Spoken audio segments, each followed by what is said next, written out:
Mis palabras, una vez dulces y melódicas, se convirtieron en dagas, en esquirlas de vidrio que lancé sin piedad contra el único corazón que juré proteger por encima de todo, el corazón de Elena, mi faro en la oscuridad, la mujer que con su sola presencia había dado sentido a un universo que antes de ella era solo caos. ¿Cómo pude ser tan ciego, tan arrogante, tan estúpido?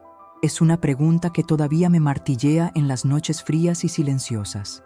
Un eco constante de una noche que desearía poder borrar. Una noche cargada de gritos, de frustraciones inútiles y de un veneno verbal que se escapó de mis labios como una plaga incontrolable. Habíamos estado juntos por años, una década en la que construimos un pequeño mundo a prueba de balas. Un refugio donde el amor era la única moneda de cambio. Un lugar donde yo siempre me sentí seguro, protegido, invencible, porque ella estaba a mi lado, con esa calma suya, con esa sabiduría silenciosa que siempre me devolvía a tierra.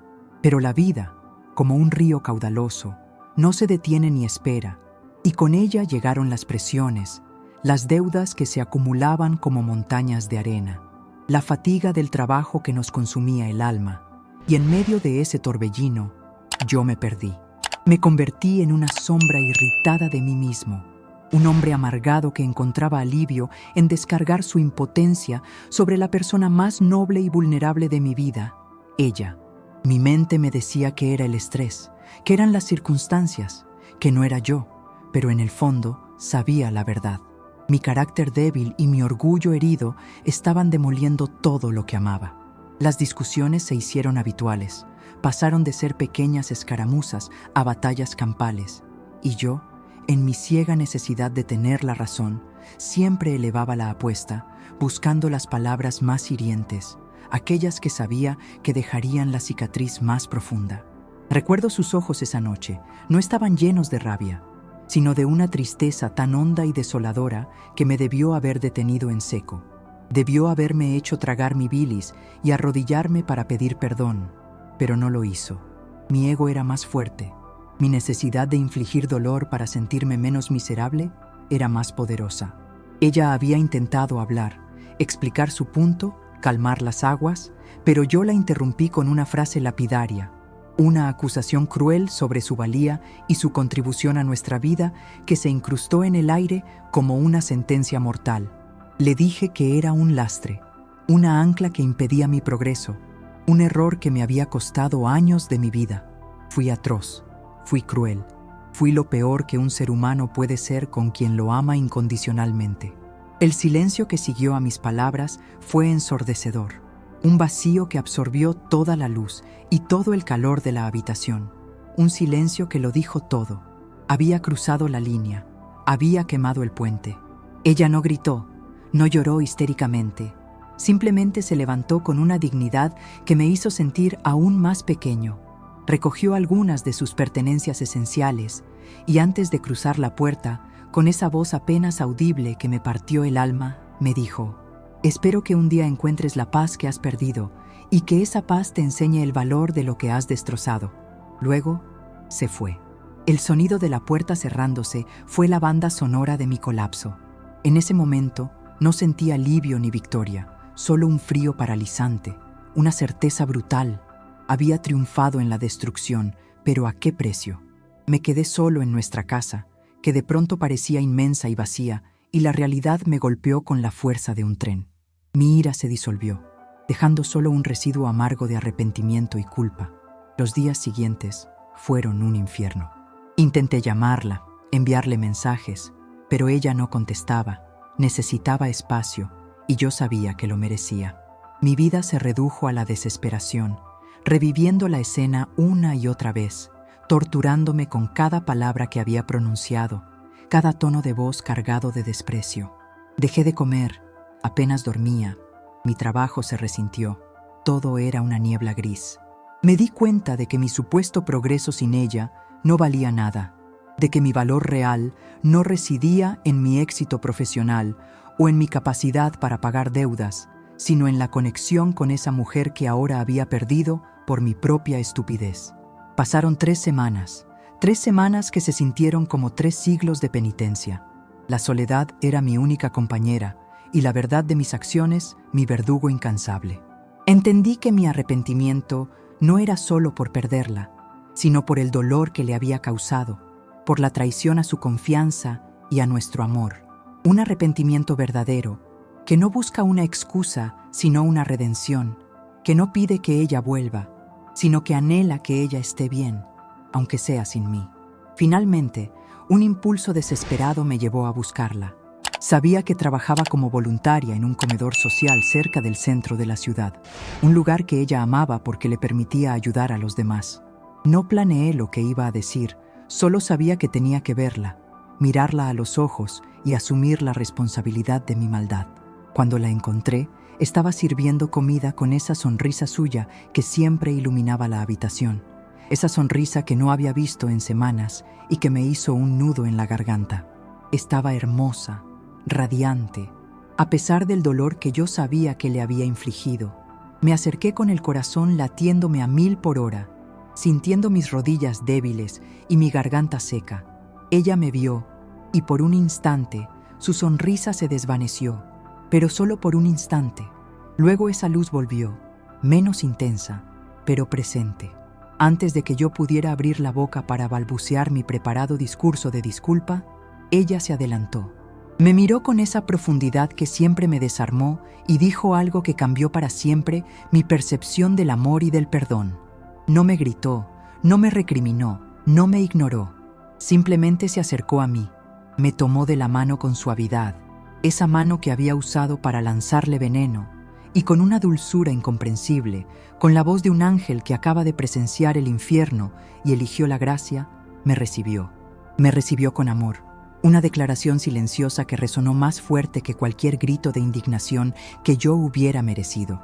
Sus palabras no fueron un reproche, sino un bálsamo inesperado. Sabía que vendrías, me dijo con esa calma que siempre le caracterizó. Y no porque creyera que me necesitas, sino porque sé que tú mismo no puedes vivir con la carga que has puesto sobre tu conciencia. No hubo acusaciones, solo una observación profunda de mi estado anímico, una lectura exacta de la agonía interna que me consumía. Yo intenté hablar, mis labios temblaron al intentar articular la palabra perdón, pero las lágrimas me lo impidieron. Lágrimas que hacía años no derramaba, lágrimas de culpa genuina y de alivio por verla allí, tangible, real, sin el muro de hielo que yo había temido. Me derrumbé frente a ella, justo allí, en medio del bullicio controlado del comedor social, ante la mirada discreta de la gente que nos rodeaba, aquellos a quienes ella dedicaba su tiempo y su bondad, personas que probablemente habían experimentado el dolor de la traición y el abandono de maneras mucho más duras que yo. Fue humillante, sí, pero esa humillación era la medicina que necesitaba mi orgullo.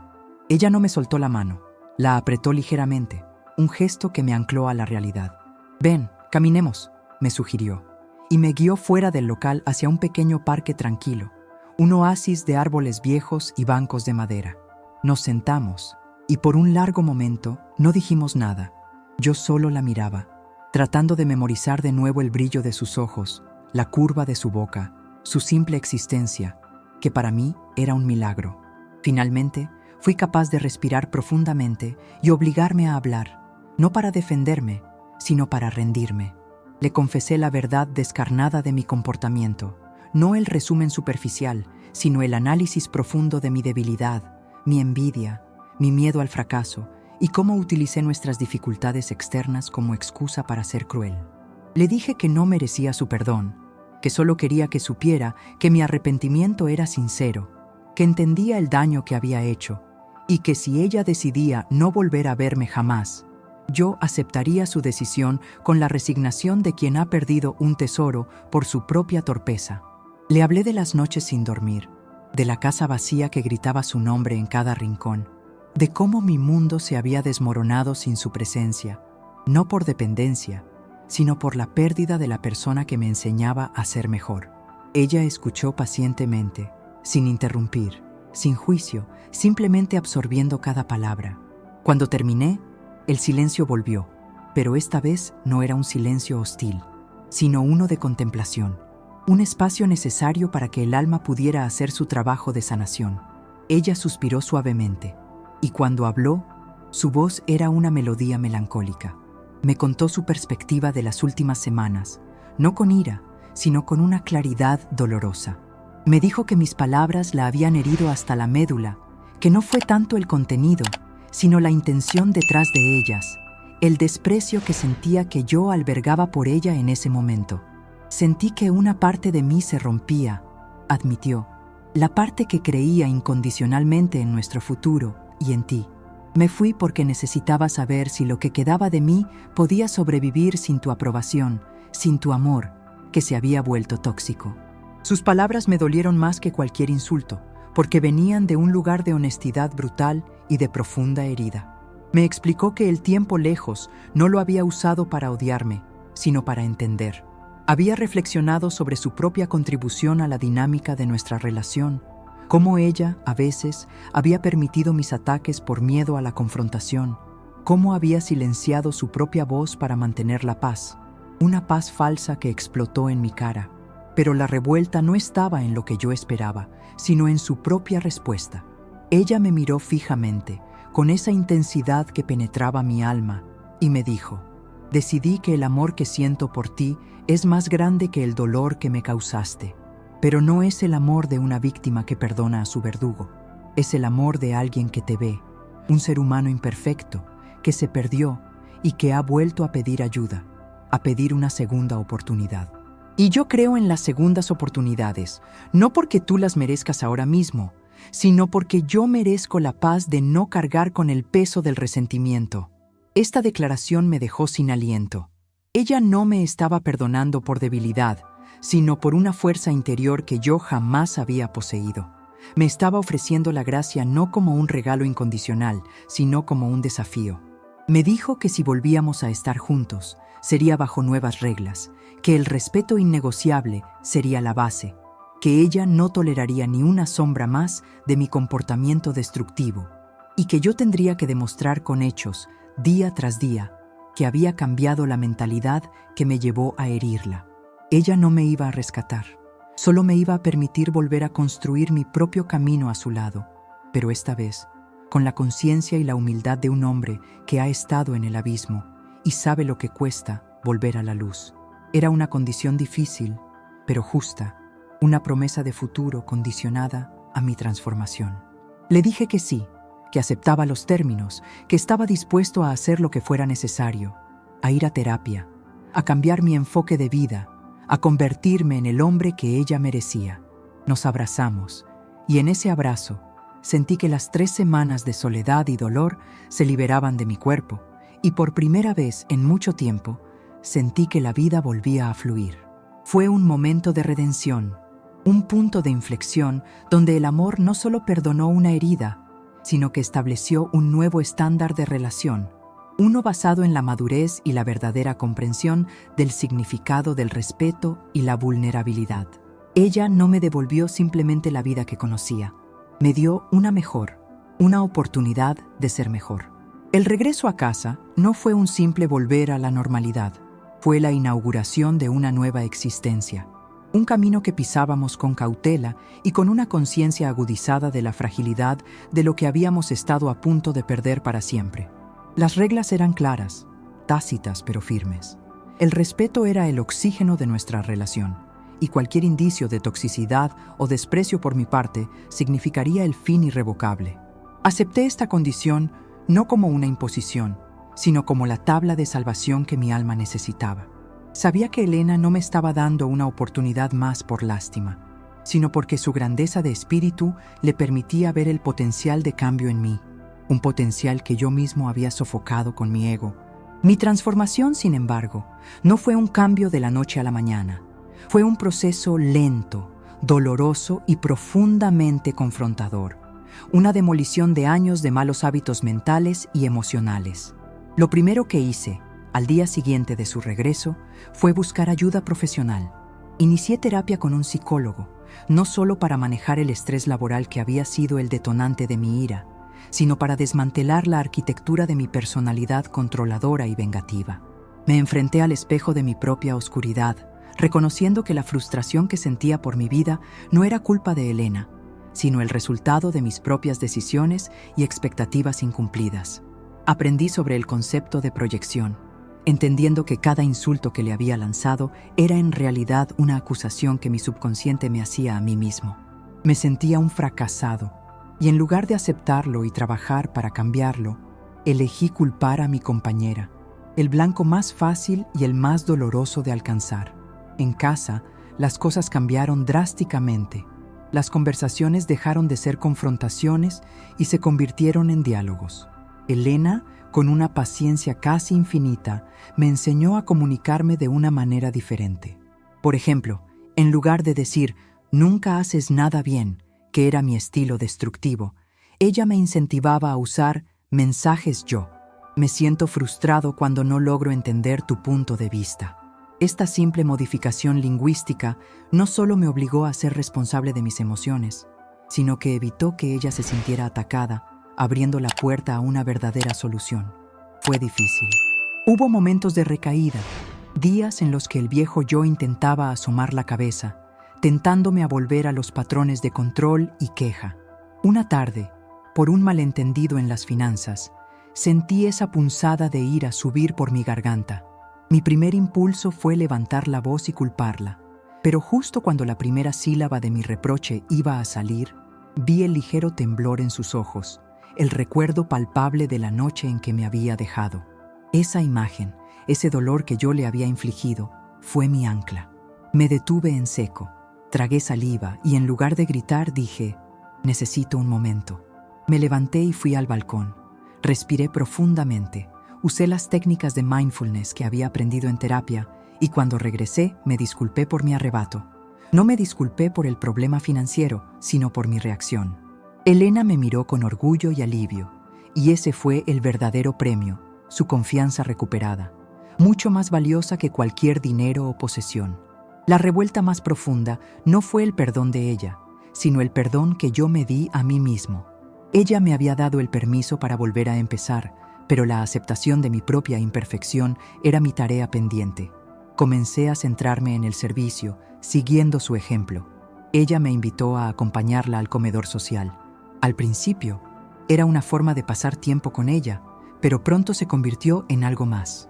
Al interactuar con personas que enfrentaban luchas infinitamente más grandes que la mía, con una dignidad asombrosa, mi perspectiva cambió radicalmente. Me di cuenta de lo triviales que eran mis quejas sobre mi trabajo o nuestras deudas.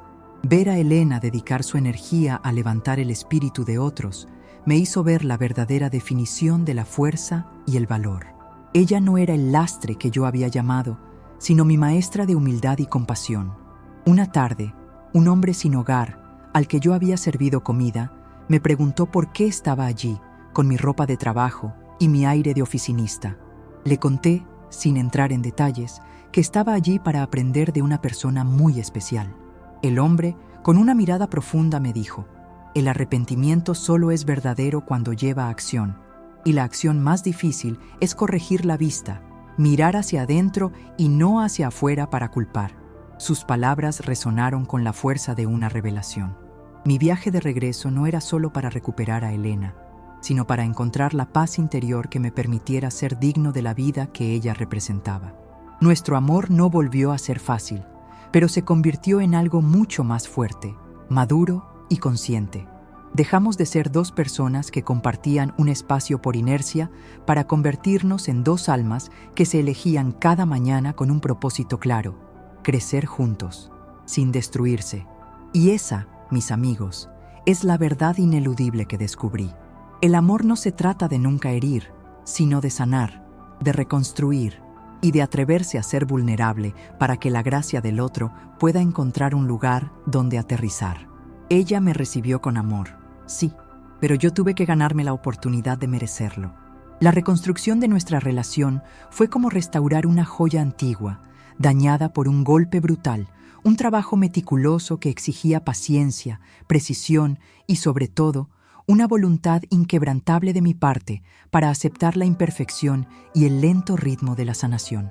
Elena era mi observadora más aguda, mi termómetro emocional, y aunque me había perdonado, su confianza no era ciega.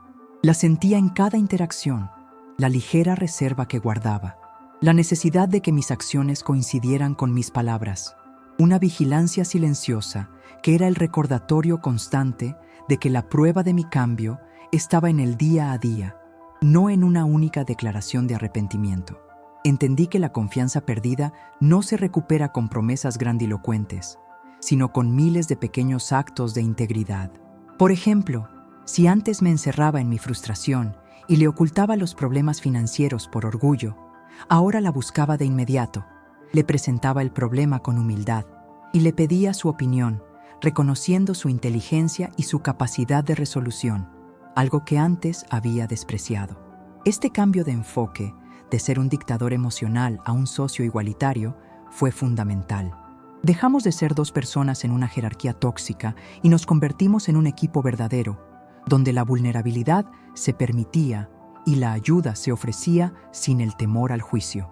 La terapia me ayudó a identificar los patrones de mi infancia que me habían condicionado a reaccionar con ira y control. Descubrí que mi necesidad de humillar a Elena provenía de una profunda inseguridad, de sentirme incompetente ante las presiones de la vida y que al hacerla sentir pequeña, yo intentaba, patéticamente, sentirme grande. Una vez que identifiqué esa raíz, el monstruo dejó de ser una fuerza invisible e incontrolable y se convirtió en un adversario que podía ser combatido con conciencia. Comencé a practicar la gratitud activamente. Todas las mañanas, antes de empezar el día, escribía 3 cosas específicas por las que estaba agradecido de Elena. Al principio, era forzado, pero pronto se convirtió en un ejercicio que reconfiguró mi cerebro. Dejé de verla como la fuente de mis frustraciones y comencé a verla como la fuente de mi felicidad, la mujer que traía orden, belleza y propósito a mi existencia. Esta práctica me inmunizó contra el resentimiento y me recordó constantemente el valor incalculable de su presencia en mi vida. El cambio más significativo, sin embargo, ocurrió cuando Elena enfrentó su propio desafío. Una tarde, recibió una noticia devastadora sobre el cierre del comedor social donde hacía voluntariado, el lugar que tanto amaba. La tristeza la consumió. Era un proyecto vital para ella, un reflejo de su bondad. Si hubiera sido el viejo yo, habría minimizado su dolor. La habría animado con frases superficiales como «ya encontrarás algo mejor» o, peor aún, la habría acusado de gastar demasiado tiempo en causas ajenas. Pero el nuevo yo, el que había aprendido la lección de la humildad, reaccionó de manera distinta. No intenté arreglar su tristeza, simplemente me senté a su lado, la abracé con fuerza y le permití llorar. Le dije, siento mucho tu dolor, es justo que estés triste. Este lugar significaba mucho para ti y para la gente que ayudas. Estoy aquí, contigo, para lo que necesites. No ofrecí soluciones, ofrecí presencia. Le permití ser vulnerable sin juzgarla, y en ese momento supe que la revuelta del amor había sido completa. Al permitirle su dolor, le estaba dando el respeto que antes le había negado. A la mañana siguiente, me levanté con una idea. Usé mis contactos profesionales, mi experiencia en negocios y finanzas, y en lugar de buscar un nuevo trabajo para mí, me dediqué a ayudarla a salvar el comedor social. No lo hice por ella, sino con ella. Trabajamos juntos, codo a codo, analizando el presupuesto, buscando patrocinadores, ideando una campaña de recaudación de fondos. Fue la primera vez que usamos nuestras habilidades combinadas en un proyecto que no era solo para nosotros, sino para el bien común. Y en ese proceso, en la lucha por una causa mayor, nuestra conexión se selló de una forma que el romance nunca podría haber logrado. Elena vio mi dedicación, mi paciencia, mi inteligencia aplicada a su pasión, y en ese esfuerzo conjunto, la última pared de hielo que quedaba entre nosotros se derritió. El amor que me había dado al principio era un acto de fe. El amor que me dio al final fue un reconocimiento de mi transformación. Un día, mientras celebrábamos el éxito de la campaña que había salvado el comedor, ella me tomó la mano y me dijo, «Volviste arrepentido, sí, pero lo que te hizo merecedor de esto no fue el arrepentimiento, sino lo que hiciste con él. Me recibiste con amor al cambiar tu corazón». En ese instante, supe que habíamos pasado de la historia de un hombre cruel a la crónica de una redención. probando que, a veces, la herida más profunda puede ser la base para construir una relación invencible. El tiempo, el gran sanador y el juez más implacable, continuó su curso. Y con cada estación que pasaba, nuestra relación se hacía más fuerte, más resistente, tejida con hilos de honestidad radical y respeto mutuo.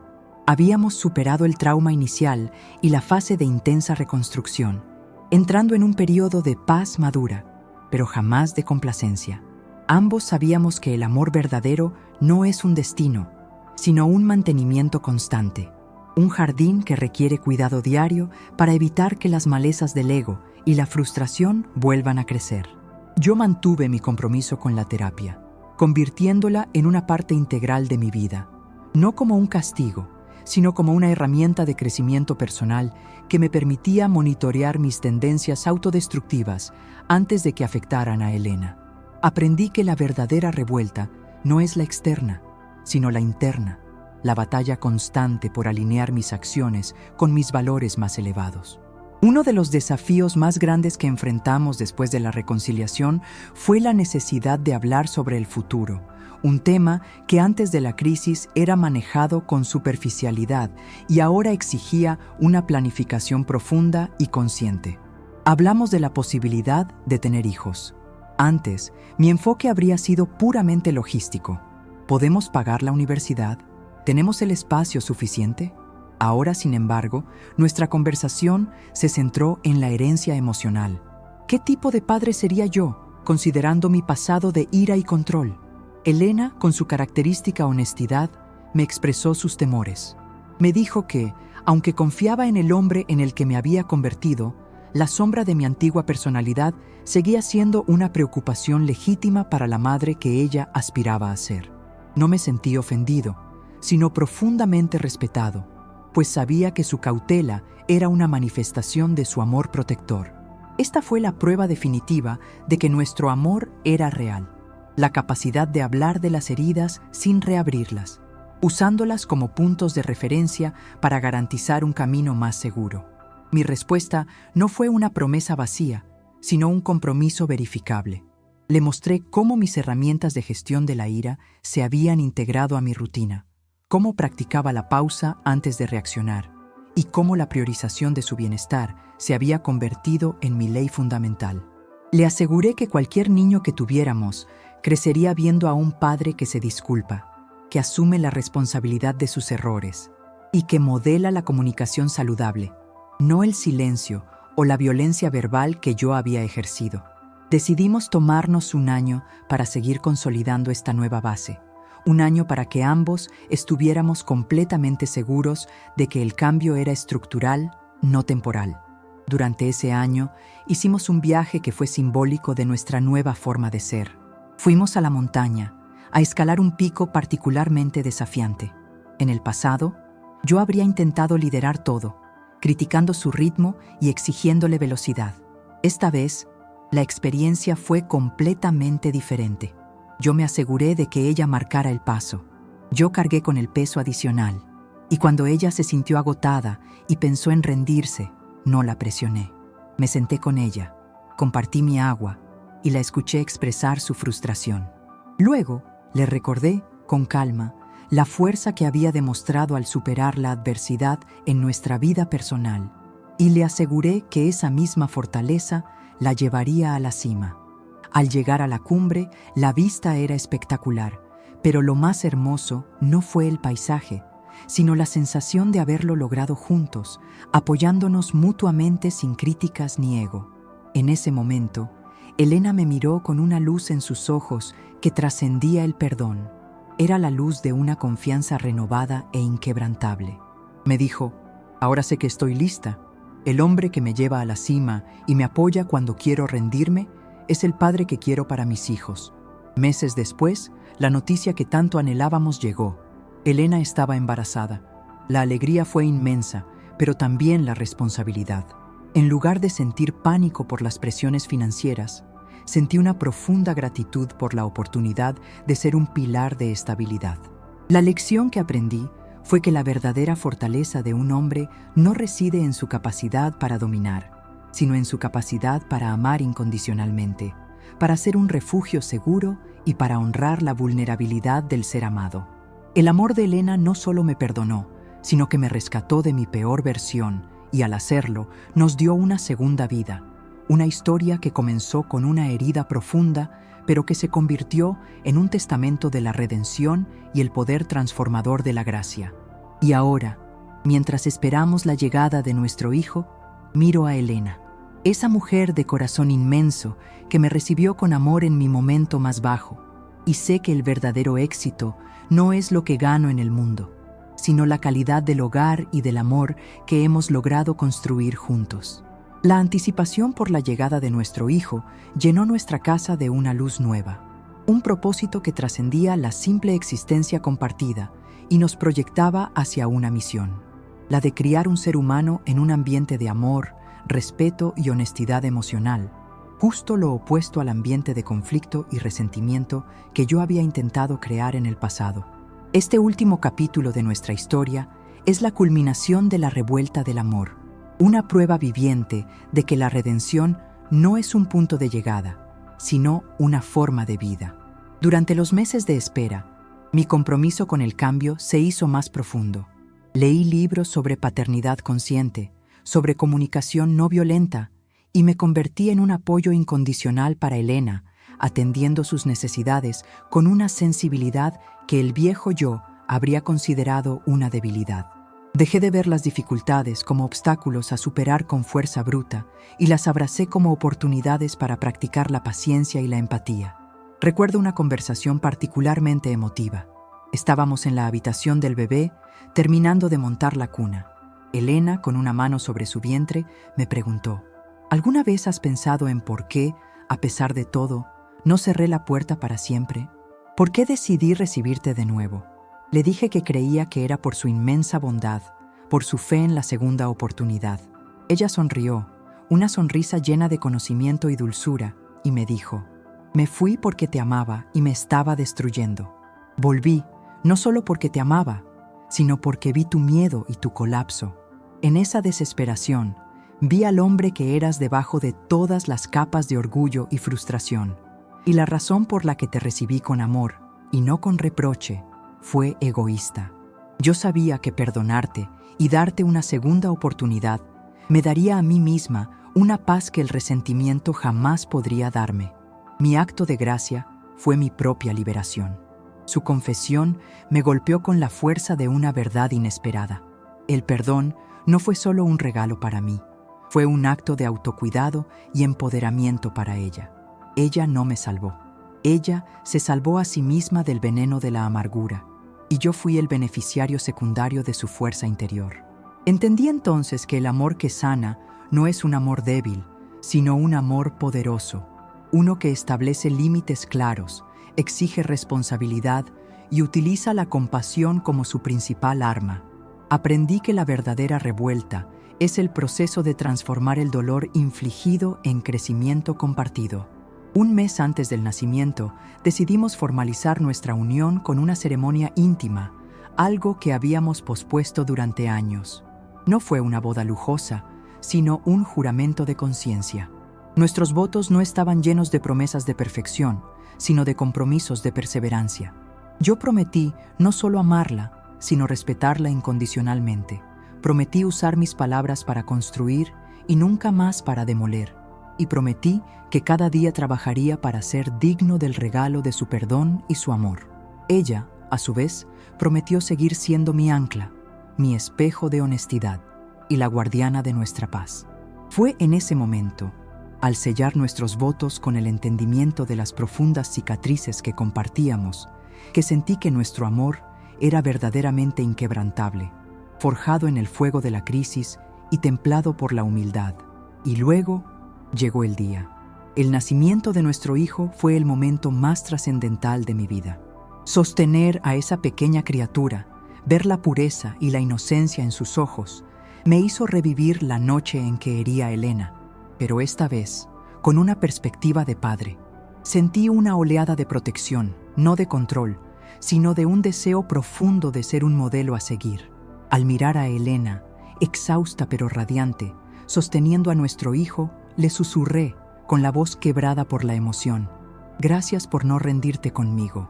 Nos has dado esta vida, esta segunda oportunidad, y te prometo que nunca te haré sentir menos de lo que eres, la persona más fuerte, más amorosa y más valiosa que conozco. Ella solo sonrió y apoyó su cabeza en mi hombro, un gesto simple, pero cargado de historia. Hoy somos una familia. Nuestro hogar es ruidoso, lleno de risas de bebé y ocasionalmente de los pequeños desafíos de la vida diaria, pero nunca de resentimiento. Cuando surge un conflicto, aplicamos la lección aprendida: pausa, respiración profunda y comunicación con mensajes yo. Nos recordamos a diario que el amor no nos hizo inmunes a los errores, pero sí nos dio la capacidad de perdonar. Y así, la historia de un hombre que hirió con sus palabras y volvió arrepentido se convierte en la historia de una mujer que respondió con la gracia, y al hacerlo, salvó no solo a su amado, sino la posibilidad de una familia que ahora florece en la paz. Es un testimonio de que, a veces, la mayor revuelta de la vida ocurre en el silencio de un perdón sincero y en la valentía de empezar de nuevo. Nunca olvidaré la noche en que la perdí, pero agradezco cada día el momento en que me recibió con amor, porque fue allí donde realmente comenzó nuestra historia.